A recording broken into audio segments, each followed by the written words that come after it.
Okay, magandang mga lalaki at babae sa inyo lahat. Talagang ganyan ang buhay. Mayroong konting mga problema, lalo po sa ating nangyayari po sa technical problem. So anyway, tuloy-tuloy pa rin tayo. Hindi tayo pwedeng hadlangan ng kaaway. Um, I-record na lang po namin pagkata-share sa inyo. Then, tuloy-tuloy lang po tayo. Pero ganun pa man, umawit mo lang po tayo. Itong song na ito, again, ang Tanging Daan o Tanging Daan, composed by Pastor Raymond Ramo. Yan ay aming ninong sa kasal ni Ate Josie. Ayan, so hiramin muna natin. Nakikiusap ako kay Pastor Raymond Ramo. Ninong, pahiram muna ng song mo. Yan. Okay, sabayan po ninyo ako sa awitin na to. Maganda po tong awit na ito.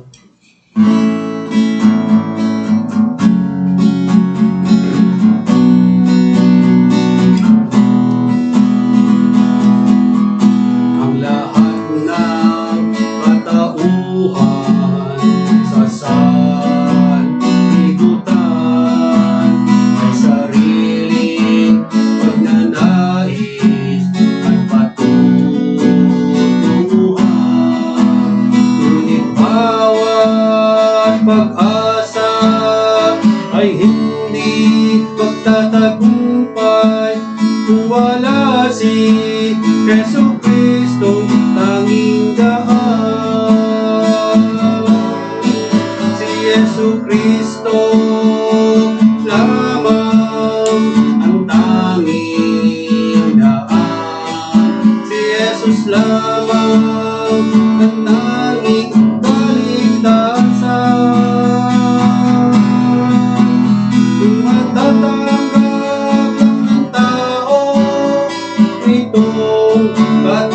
Katotohanan ay makamtan ang walang hanggang buhay. Mga asal ay mabuti at mga gawain ay maruruming basahan sa kanyang paningin. Kusang masama na ang puso ng tao, kailangan ay linisin na ng dugo. Si Jesu Cristo lamang ang tanging daan. Si Jesus lamang ang tanging kaligtasan. Kung matatanggap ng tao itong katotohanan, ay makamtan ang walang hanggang buhay. Si Jesu Cristo lamang ang tanging daan. Si Jesus lamang ang tanging kaligtasan. Kung matatanggap lang ng tao itong katotohanan, ay makamtan ang walang hanggang buhay. Buhay, buhay, buhay.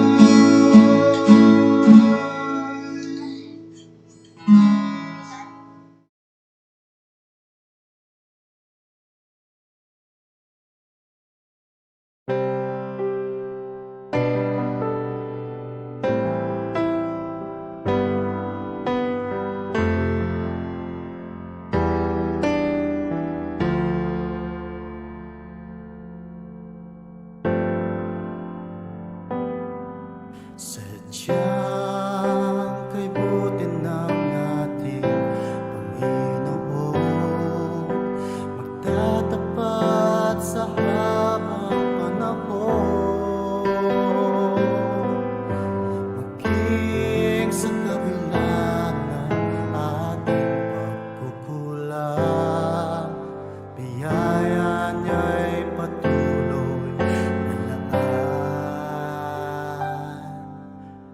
Tulad ng pagsinag ng gintong araw, patuloy siyang nagbibigay tanglaw. Kaya sa puso ko't damdamin, katapatan niya'y aking pupurihin.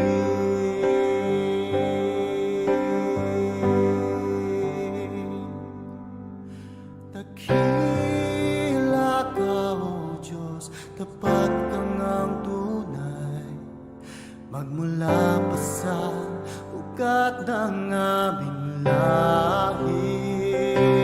Mundo'y maggunaw man maaasahan kang lagi, maging hanggang wakas nitong buhay.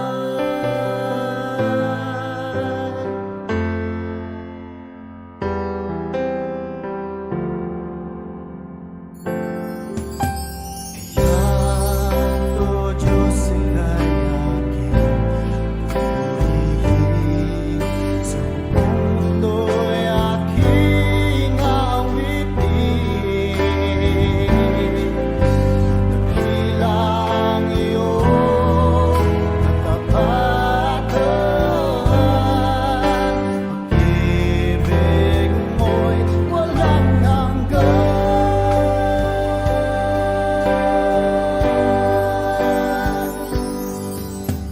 Dakila ka, O Diyos, tapat kang ang tunay, magmula pa sa ugat ng aming lahi. Mundo'y maggunaw man maaasahan kang lagi, maging hanggang wakas nitong buhay.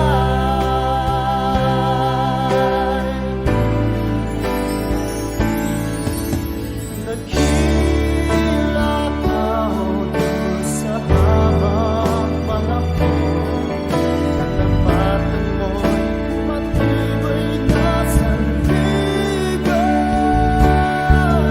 Sa bawat bigat-bigat tagumpay man ay naroon, daluyan ng pag-asa kung kailan hinahon.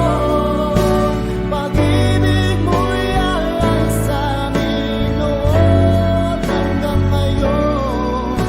Dakila ka, O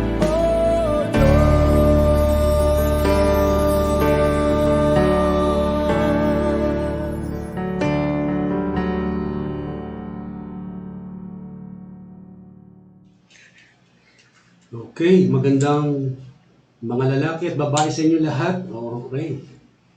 Naputol-putol tayo. Anyway, tuloy-tuloy pa rin po ang ating pong pag-aaral ng salita ng Diyos. Nasa part 2 na po tayo, the touch of the Master's hand. Yan. So, basahin muna natin ang salita ng Diyos. Mark chapter 1, verse 40 up to 45. Okay, so sundan niyo po ako. At lumapit sa kanya ang isang ketongin na namamanhik sa kanya at naningluhod sa kanya. At sa kanya'y nagsasabi, kung ibig mo ay maaring malinis mo ako. At sa pagkaawa ay iniunat niya ang kanyang kamay at siya'y hinipo at sinabi sa kanya'y, ibig ko, luminis ka. At pagdakay nawalan siya ng ketong at siya'y nalinis. At siya'y kanyang pinagbili ng maigpit at pinaalis siya pagdaka.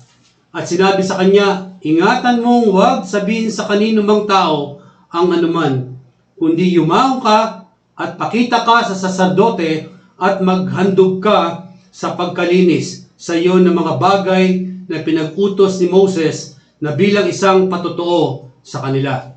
Datapwat siya'y umalis at pinasimulang ipamalitang mainam at ipahayag ang nangyari. Ano pa't hindi na makapasok ng hayag si Jesus sa bayan, kundi dumuon sa labas sa mga dakong ilang at pinagsasadya nila siya mula sa lahat ng panig. Manalangin tayo. Panginoong Hesukristo, sa umagang ito, muli kaming nagbibigay ng papuri, nagbibigay po kami ng pagsamba, Panginoon, sa iyong harapan, nagpapakababa kami, Panginoon. O Diyos, kinikilala po namin na Ikaw ay Diyos na mahimala, Diyos na makapangyarihan. Kaya nga po, Panginoon Diyos, nagsusumamo kami sa umagang ito, maging sa pagbubulay-bulay ng mga salita mo, tulungan niyo po kami na bigyan kami ng malawak na pangunawa. Ito po ang aming dalangin sa tanging pangalan ng Panginoon Jesucristo, na aming Panginoon tagapagligtas. Amen.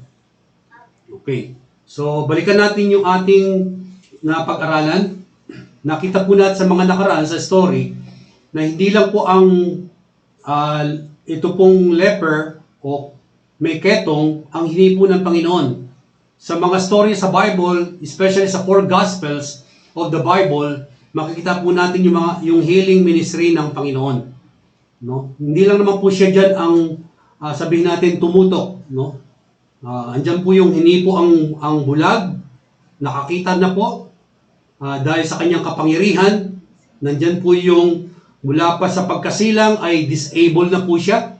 No? Hindi makakalakad pero sa pamamagitan po ng pananampalataya nung nag-akay sa kanya, no, dinala siya sa Panginoon, hinipo ng Panginoon at siya ay gumaling. Ganon din po yung bata na story sa Bible.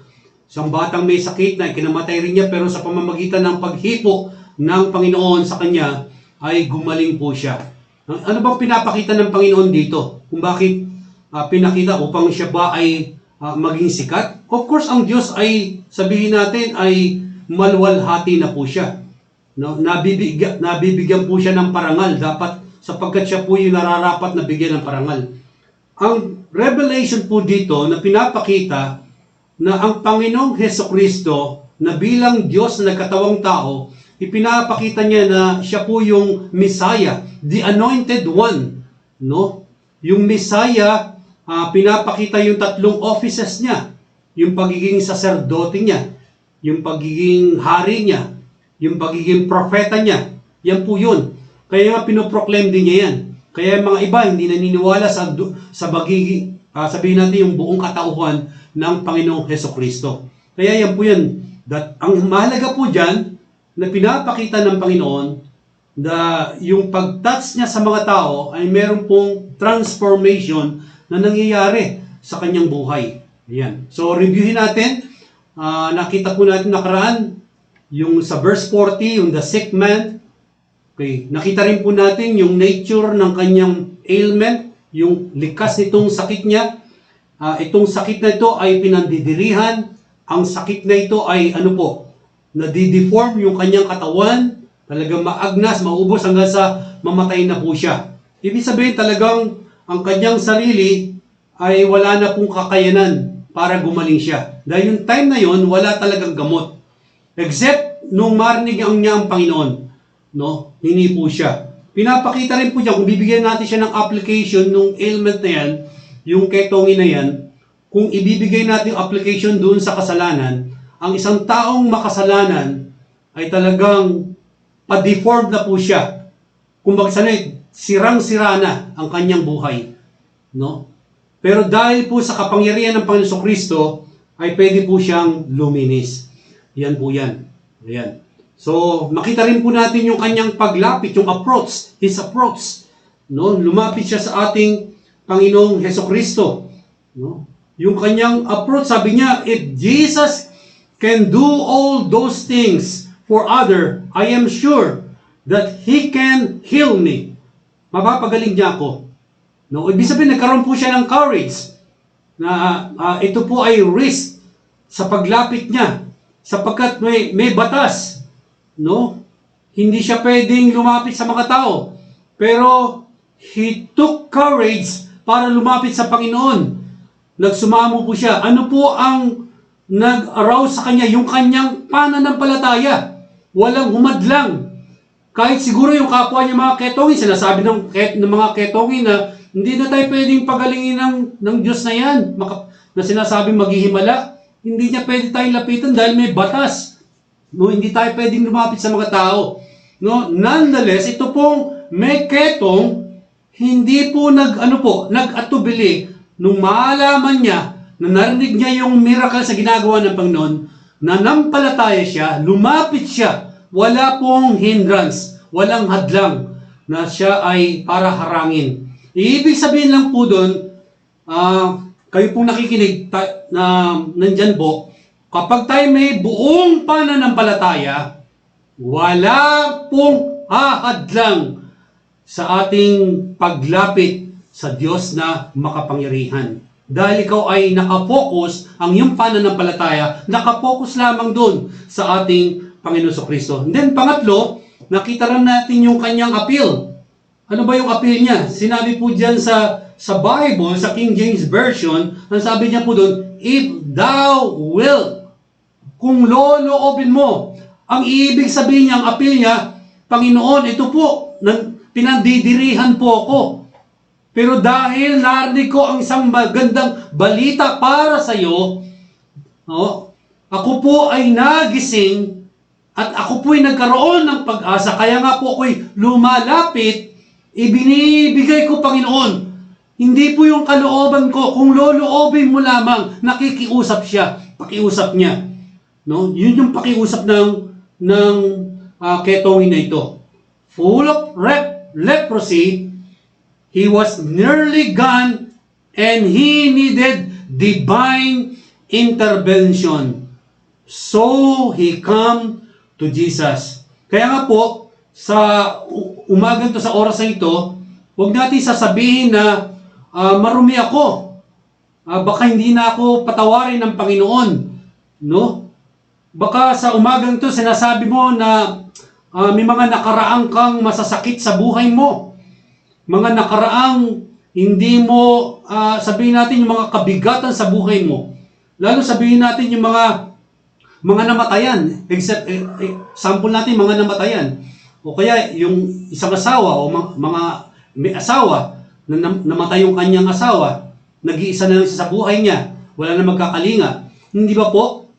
Yung hurt na yon, yung pain na yon, no? Dahil siya ay Diyos na makapangyarihan, naramdaman na niya po yung pain na yon. Kapag tayo hinipo, kapag tayo lumapit at nagsumamo na dalhin natin yung pain na yan, may mga past pain po tayo sa mga buhay natin. Pag tayo ay hinipo ng Panginoon at nagsumamo, He can do a miracle sa buhay natin. Yan. Okay, so punta tayo doon sa pangalawa nating pag-aaral. The Sovereign Messiah. Mag-focus tayo doon sa verse 41, 42. Ang sabi mo doon, and Jesus moved with compassion, put forth His hand, sabi doon, and touched him, and said unto him, ang sabi doon, I will be thou clean. And as soon as he had spoken, immediately, ang sabi doon, the leprosy departed. Wow! From him, and he was cleansed. No? Pag hipo, pag-touch sa kanyang katawan, automatically, pag hipo, yung body po, ano po, yung maruming katawan, deform siya, no? Yung miraculous power ng Panginoon sa Kristo by His touch, no? Departed, no? Nawala po yung sinasabi pong saglit lang po. Yan. Nawala po yung sabi natin sakit na yan. Napakabait ng Panginoon, no? So, tingnan po natin, the Messiah's compassion. Yan. The Messiah's compassion. Pag sinabing compassion, sabi niyo, God moves for us, move with compassion. Una po, with His Spirit, yung power ng Holy Spirit sa atin, dahil po tayo sinners, mga makasalanan, but because doon sa kanyang kapangyarihan ng Holy Spirit, move, touch, convicted, tayo pong mga makasalanan, hindi po niya, ginising niya upang tayo magsisi ng ating kasalanan. Yan po. And then pangalawa, makikita po natin dyan, yung kanyang sufficient grace, pag sinabing compassion. No? Where sin abound, No, sabi doon, grace much more abound. Sabi po doon sa Romans 5:20.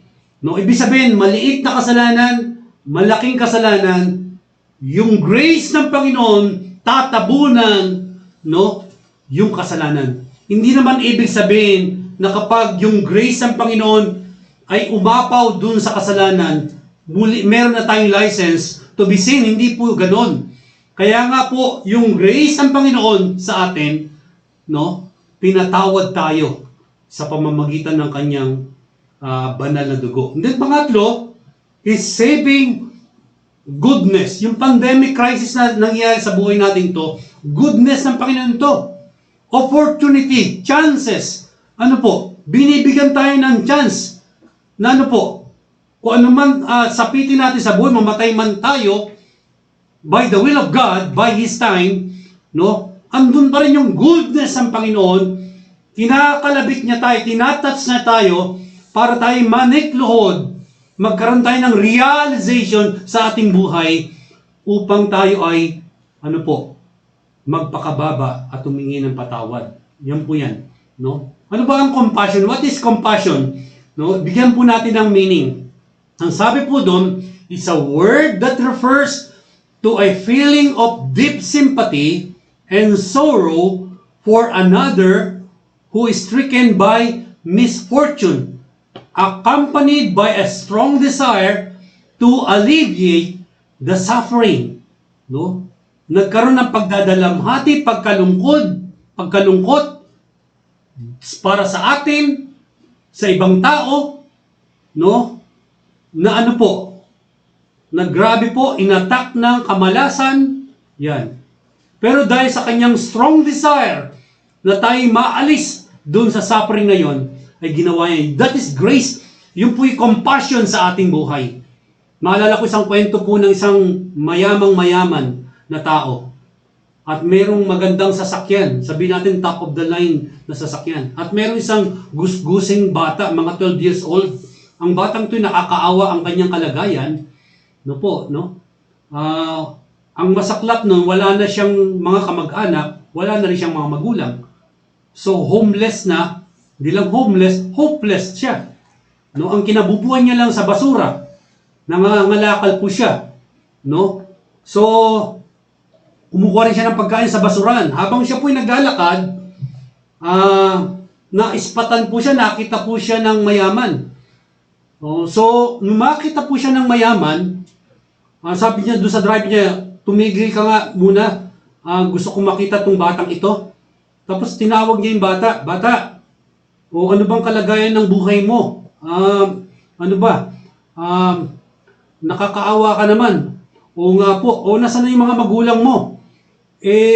Sabi niya, sir, wala na po akong mga magulang. Mga kamag-anak, mga kapatid, may kapatid ka pa. Wala po, sir, nag-iisa na lang ako sa buhay ko. Paano ka nagsusurvive? Paano ka nabubuhay? Ang sabi ng batang ito, sir, kaya ako nabubuhay kasi sa basurahan. Kung ano man makita ko doon na pwedeng maibenta, ibibenta ko. At ibibila ko ng pagkain. Ganun ba? At kung meron akong makitang pagkain na okay pang kainin, kakainin ko po yun. No, ganun. Naku, no, grabe ang buhay mo, nakakaawa. Kung gusto mo, sabi niya, sabi ng mayaman, isasama kita. No, sasama kita, gagawin kitang, ituturing kitang para kong anak. No? Gusto mo ba yan? Alam niyo po, yung bata, umiyak po siya. Naku po, talaga po. Oo naman, sige. Gagawin kitang sarili kong anak. Kasi wala naman din akong anak. Patitirahin kita doon sa pinakamaganda kong bahay. Naku, talaga po. Sir, mabaho po ako. Mabaho po ako, sabi ng bata. Walang baho-baho. Sige, pumasok ka. Biro mo po, mag-arang sasakyan, top of the line, mabango yung sasakyan na yon. Anong ginawa niya? Pinasakyan niya po yung bata. No? Pagdating doon sa bahay, tinawag niya yung mga katulong. Sabi niya, halika kayo mga katulong, sabi niya. Mula ngayon, ang batang ito, kikilala ninyo na siya'y aking anak. Tunay na anak ko. Okay, ang gawin ninyo, linisan niyo siya, paliguan niyo siya, pabanguhan niyo siya, bihisan niyo siya. At pagkatapos, pakainin niyo siya ng maraming pagkain na gusto niya. Ako, yak-yak yung bata. Tapos talagang nilinis po siya. Tuwan-tuwa yung bata. So, Tom, anak ko, sabi po nung mayaman. Talagang napalingon siya doon sa mayaman. Naku, sabi niya, salamat, maraming salamat sa iyong awa. So, ganun din po yung kalagayan natin. Yung awa ng Diyos, tayo palulubog sa kasalanan, lubog na lubog, maruming marumi, kahit anumang itsura natin, God moves. Move with compassion, yung awa po niya sa ating kalagayan, palubog niya, hindi po niya po tayo. We were adopted, no? Sons and daughters, no? Grabe po. Yan ang ginawa sa atin. No, hindi tayo karapat-dapat, pero pinaging karapat-dapat po tayo sa paningin ng Panginoon. And then, pangalawa po na meaning po ng compassion, ang sabi niya, of love and compassion expressed to those in one's own family. Itinuring tayo ng Diyos na, kapamilya niya, kapuso. Wala na pala yung kapamilya. Sorry, joke lang. Ang point ko lang po doon, kaya ko lang ginamit po yung word na kapamilya, ang ibig ko sabihin po doon, na ituring tayong pamilya ng Diyos. No? Tunay na anak ng Diyos. No? Napakaganda po. Yan po yung kalalagayan natin. O ano pa bang hahanapin natin? Di ba? Baka sabihin mo, Panginoon, kakaawa naman ako. Kalagayan ko. Itong pandemic crisis, saan ba itong nangyayari sa amin? Gutom na kami. No. Huwag po nating sasabihin yan. No, alam ng Diyos yung kalagayan po natin, yung kalagayan mo, na nag-iisa ka lang, nalulungkot ka, no, nandun po yung compassion ng Panginoon. No? Nakatulad niyan. Ang sabi po diyan, parang sinasabi niya po, sinasabi niya, I love you just like you are, and I am here to help you. No? So, ibig sabihin, ano man ang kalagayan mo, ano man yung mga pain at pinagdaanan mo, past, nakaraan, gaano mang karumi ang buhay mo na makasalanan, na kapag ang Panginoon Diyos ang humipo sa atin, naku po, babaguhin tayo. May mga talata po dyan, nasabi po dyan, o bago po dyan sa mga talata para maging may supporting verse. Sabi po dyan, Jesus, the cleanest man in the entire crowd, did not fear defilement. So he touched him without fear. Walang pangamba. Dahil Diyos siya na makapangyarihan. Madudumihan ba yung Diyos na banal? Diyos na makapangyarihan. Wala pong dumi-dumi sa Kanya. Dahil siya yung Diyos na manlilika sa atin. Once na kapag tinas niya ang isang marumi, makasalanan, without fear, lilinisin niya po tayo. Ang sabi diyan, Jesus transmitted to him the cleansing of his deity.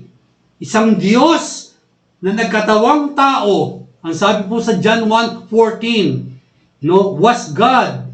No, the Word was God. Ang Diyos na nagkatawang tao, no, sa atin. Hindi po naging tao, sabi doon, nagkatawang tao. Kaya yung pagiging Diyos niya, transmitted to him the power of his cleansing blood, no? Yung DNA na sinaksak sa atin, the blood of Jesus Christ. The powerful vaccine, the blood of Jesus Christ. Grabe, amen po, no? Galing po, no? Anong response natin? Ang sabi niyan, did you know that Jesus is still touching lives today? Naniniwala po ba kayo dyan? No? Kahit sabihin mo, bato yan, bakal yan, hindi na yan mababago. No. Kaya pong baguhin ng Panginoon. Di ba po? It makes no difference who you are or what have you done. You are not so bad as to be beyond His glorious touch. Grabe po. Yan po ang Diyos. No? Yan. Panglas, the Messiah's command. Ang sabi po dyan sa verse 42, no? Ang sabi po dyan, and Jesus moved with compassion, sabi dyan, put forth his hand, touched him, and said unto him, I will be thou clean. And as soon as he had spoken immediately, sabi po doon, the leprosy departed, sabi po doon, from him. And he was cleansed, totally cleansed. No? Sabi po dyan, naisulat ko dyan, the defilement of his disease was immediately taken away. Everything changed when the master spoke. That leper was given a brand new in that very moment. Hindi ba't nang nilikha niya ang mundong ito? Hindi ba? Sa pamamagitan ng salita. No? Dati po chaos, magulo, madilim. Di ba? Malungkot. Pero sabi doon, in the beginning, sabi doon, God created, transformed, brand new, binago niya. And everything was good, sabi po doon, mabuti ang lahat. Naging masama lang nang tayo nagrebelde at nagkasala sa harap niya. No? Naging brand new. Sabi po sa mga talata, sa 2 Corinthians 5:17, sabi po doon, familiar verse po ito, kaya't kung ang sino man ay na kay Kristo, siya'y bagong nilang new creature. Ang mga dating bagay ay nagsilipas na. Narito sila'y pawang naging mga bago. No, so from sinners to saints. No? Maging makasalanan, maduming buhay. Pero pagkatapos nagkaroon ng realization, faith, pananampalataya, ano nangyari po? Nagkaroon po ng tinatawag kabanalang buhay. Ang sabi pa po, isa pang verse, John 3, verse 3, 6 hanggang 7. Itong story nito, ang context mo to ay isang pare o saserdote, si Nicodemo, no? Para hindi po siya mapahiya, lumapit siya sa Panginoon, gabi nga lang, no? Confused po siya, bagamat alam niya yung Bible, pero spiritually dead, hindi niya alam. Wala siyang talagang sinasabi natin, genuine relationship sa Panginoong Diyos, no? Kaya binigyan ko lang ng konting background. Ito po yung verses, sabi niya, sumagot si Jesus at sa kanya'y sinabi, katotohanan, sinasabi ko sa iyo, maliban na ang tayo'y ipanganak na muli, ay hindi siya makakakita ng kaharian ng Diyos. Ito po yung lumalabas na word na born again, ipanganak na muli. Nakakalungkot yung mga tao, nabigyan po nila ng alias na yung born again ay isang sekta, isang grupo ng sekta. Kaya kapag ang isang tayo nagbabago na, uy, born again ka na, di ba? Oh, isang born again ka pumasok. Ganun po, di ba? Anong nangyari? Hindi po. Ang salita pong born again sa ating Tagalog version ngayon, modern day, nang ibig sabihin niyan, pagbabalik loob. No? Pagtanggap, pag-akap, pananampalataya ng buong puso kay Kristo. Pinili mong manampalataya sa Panginoon sa Kristo. No? Ayaw mo nang mamuhay sa kasalanan ng kadiliman. Ayaw mo na maging anak ng Diablo. Ngayon po, inaakap mo na may pananampalataya ang ating Panginoon sa Kristo. Ibinibigay mong buhay mo sa Kanya. Nagbabalik loob ka ng buong buo. Yun po yung word na born again. Hindi po siya sekta. No, excuse me po. No, yan po. Tignan niyo po, isa pong pare, no? Saserdote. Tuloy po natin yung kwento. Ang sabi po dyan sa verse 6 and 7, ang ipinanganak ng laman ay laman nga. Di ba po, lahat tayo sinilang ng ating mga nanay. Di ba? Ang ipinanganak ng espiritu ay espiritu nga. Ang ibig sabihin, nung sinilang tayo, physically, nasa physical tayo. Ngayon tayo ay tatanggap, mananampalataya kay Kristo, yun yung spiritual. Huwag kang magtaka sa verse 7. Sa aking sinabi sa iyo, kinakailangan kayo'y ipanganak na muli. Born again. Nahulog sa pagkakasala, yung world natin, makasalanan, yung mundo natin, yung nature natin, makasalanan. And here we are, Jesus died for you and rose again. Ano po? Kapag tayo sumampalataya, ang sinumang sasampalataya, sinabi niya, magkakaroon ng buhay langgan. And that is the born again Christian. Okay? So, yan po yung reality. Now, pagkatapos tayong magkaroon ng tinatawag na napanganak po tayo, ano naman po yung mga signs na tayo po ay, sabihin natin, true signs of spirituality? Of course, number one, meron tayong genuine faith to our Lord Jesus Christ. Opo, wala na pong ibang dapat maging focus ng ating pananampalataya. No, hindi po pwedeng si Pedro, hindi pwedeng si ganito, no, hindi pwedeng si San Roque, hindi po. Pakatandaan po natin, sino po ang namatay sa krus ng Kalbaryo? Ang ating Panginoong Kristo. Kaya ang focus ng ating pananampalataya, ang Panginoong Kristo. Wala na pong dagdag, kundi siya lang. And then pangalawa, kapag tayo nanampalataya na, ang susunod po nun, no, magkakaroon po tayo ng magiging, o sabihin natin, a genuine follower of Jesus Christ. No, yan ang sign. No? Genuine follower of our Lord Jesus Christ. Magiging isa tayong disipulo, alagad dati. Alagad tayo ng dyablo. Alagad tayo ng ating mga bisyo. Alagad tayo ng mga, sabihin natin, ng mga iba-ibang ginagawa. Di ba? Ngayon, follower tayo ni Jesus Christ. Pangatlo po, pag tayo naging follower, of course, mayroong tinatawag na genuine fruit for Christ. Tama po? Merong bunga yon. Yan po yan, automatic na po yan. Magbubunga. Kaya yung mabuting gawa, hindi tayo gagawa para maligtas, hindi po. Gumagawa tayo dahil ano po, meron tayong pananampalataya. Pangalawa, follower tayo ng Panginoon Kristo, kaya nga po, magbubunga ng gawa po yun. Yan po yung sinasabi po dyan. Pag merong true signs, meron ding false signs. Diba? Ito yung mga nagkukunwari. Tinatakpan lang po ng religiosity. O sabihin natin, pagiging religyoso. Anong mga false signs of spirituality? Isa-isa natin. Sabi nila, thinking you're good and others are evil.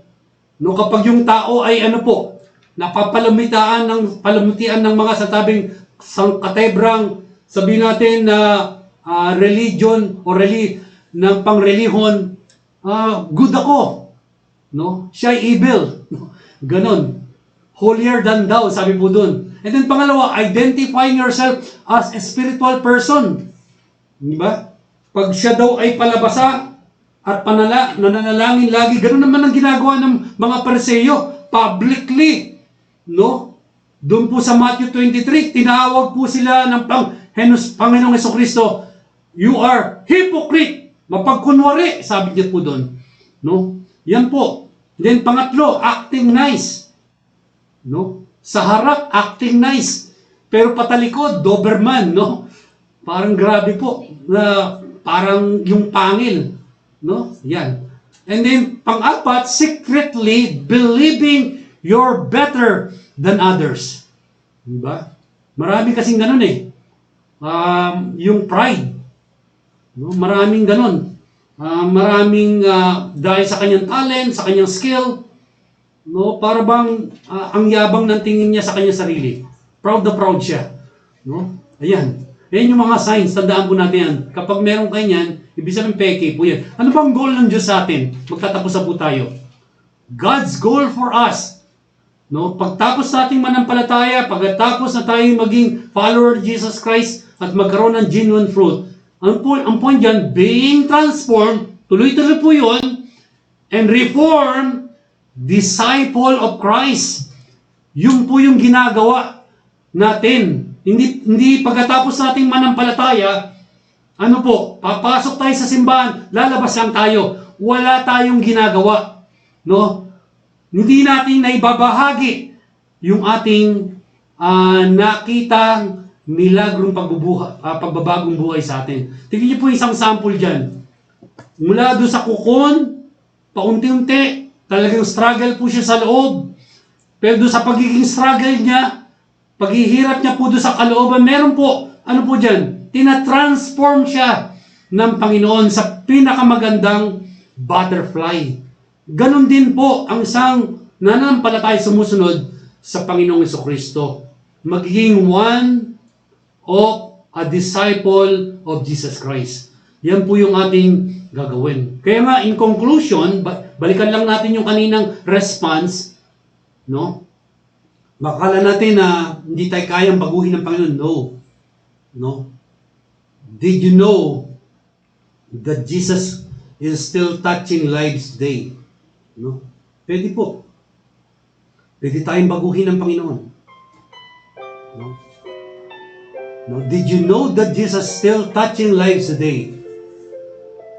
Akala po natin ay hopeless na. Akala natin wala na. Akala natin wala na tayong kakampi. No. Jesus cares. Jesus loves you. Mahal po tayo. It makes no difference who you are. Ano man ang katayuan mo, ano man ang nagawa na kasalanan ng kabigat, or what have you done, you are not so bad as to be beyond His glorious touch. Jesus cares. Mahal po tayo ng Panginoon. Ang pwede lang natin gawin sa oras na ito, katulad po ng sangketongin, pakababa po tayo. Magpakababa po tayo pa. Sabihin natin, Panginoon, hipuin mo ko na isang makasalanan. Hihipuin niya po tayo. Dalangin po tayo. Panginoon, nagpapasalamat po kami sa iyong harapan. Nagpapasalamat kami sa iyong banal na presensya. Panginoon, napakabuti po ninyo, napakabait ninyo. Salamat po, Panginoon. Napakadakila po ninyo. Linisin niyo po kami sa oras na ito, Panginoon. Pakabanalin. Patawarin, Panginoon. Tulungan niyo, Panginoon Diyos. Gawin mo po kaming isang alagad po ninyo. Tinatanggap po namin kayo bilang aming Panginoon at tagapagligtas. Tinatanggap at nagsusumamo rin po kami. Make a miracle, Panginoon, sa aming buhay. Salamat po, Panginoon, sa aming pag-aaral, sa tanging pangalan ng Panginoon sa Kristo na aming Panginoon tagapagligtas. Amen. Pagpalain kayo ng Diyos, nawa ang biyaya ng Diyos ay umapaw sa atin. The Lord bless you and keep you. The Lord lift His countenance upon you, give you peace, and give you peace, and give you peace, and give you peace. The Lord make His face to shine upon you, and be gracious unto you, and be gracious. The Lord be gracious